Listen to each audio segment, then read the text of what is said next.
Buddy, this is Craig Sigel, the mental toughness trainer, and today I've got a special guest on our show.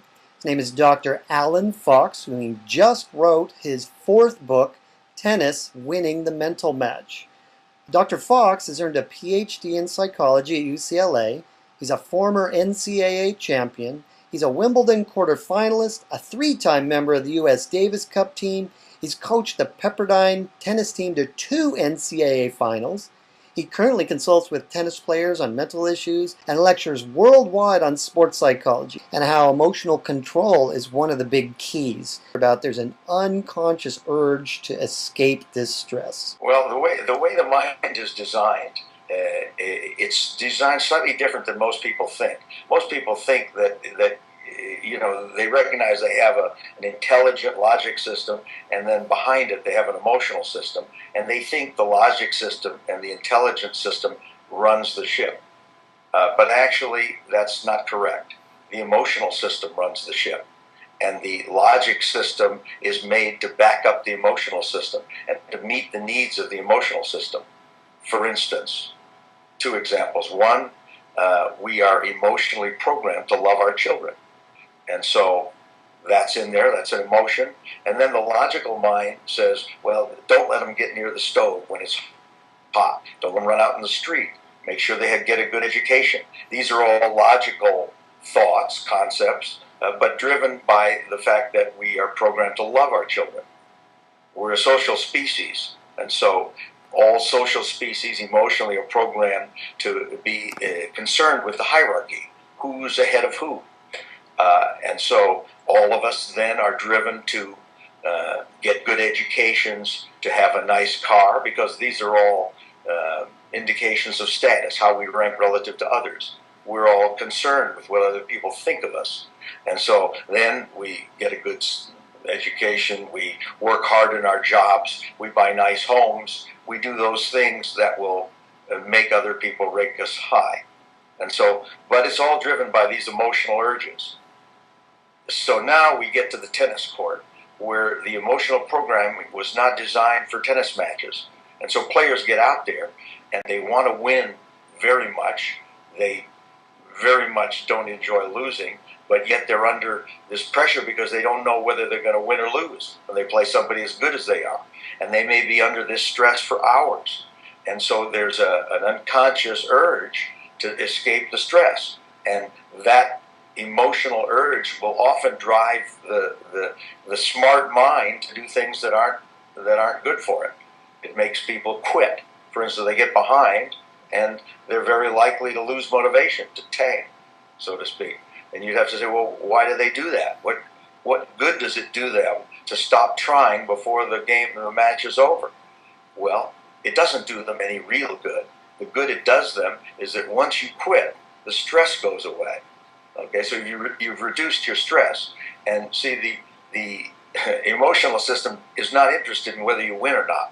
The emotional system is interested in reducing the stress. It wants what it wants. The intelligent brain has to override it. So the great players, they may have an urge, or they would have an urge if they let themselves go, to quit when they get behind, but they're not going to let that happen. Their intelligent brain is going to drive the ship.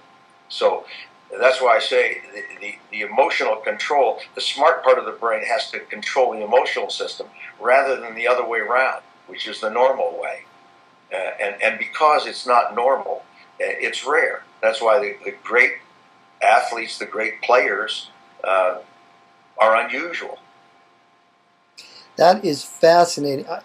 So here's what I just heard, that the guys and girls who make it to the top, they have learned to do that. They've learned to override that emotional thing, to take control of their system, and we do have the power to do that. Is that what you're saying? Yes, we can do it, but it takes an effort. If you just let nature take its course, you go out and you play tennis match, you let nature take its course, you miss and you're going to get angry. Okay, you get behind, you're going to get discouraged. You have a little something bother you, you're going to make excuses. These are all natural. And if you yield to that, you're just going to lose. So the rare ones, the abnormal people, these champions, they recognize that, and they will use effort of will to override the emotional system.